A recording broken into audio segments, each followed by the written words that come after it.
అచ్చంగా potato chips లాగా ఉన్నవి ఇవి. పొటాటో చిప్స్ కాదండి, రైస్ చిప్స్. చాలా ఈజీగా చేసుకోవచ్చు, టేస్టీగా కరకరలాడుతూ చాలా బాగుంటాయి. దీనికోసం ప్యాన్లో 1 కప్పు నీళ్లు, టేస్ట్ సరిపడా సాల్ట్, కొద్దిగా నెయ్యి వేసి మసులుతున్నప్పుడు 1 కప్పు బియ్యం పిండి వేసి బాగా కలిపేసి స్టవ్ ఆఫ్ చేసేసేయాలి, మూత పెట్టేసేయాలి.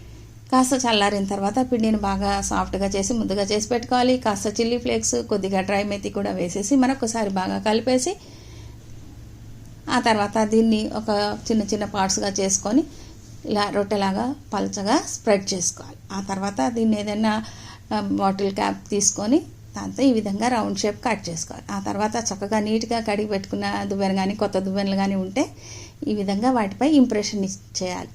దువ్వెనలకి కొద్దిగా ఆయిల్ అప్లై చేసుకుంటే ఈజీగా వస్తాయి. ఆ తర్వాత వేడెక్కినటువంటి ఆయిల్లో చక్కగా వీటిని వేసేసి మీడియం ఫ్లేమ్లో పెట్టి కరకరలాడేదాకా వేగనిచ్చి తీసేసేయడం. చాలా రోజులు నిలువ ఉంటాయి, అందరికీ నచ్చుతాయి. మీకు కూడా నచ్చితే ఒక లైక్.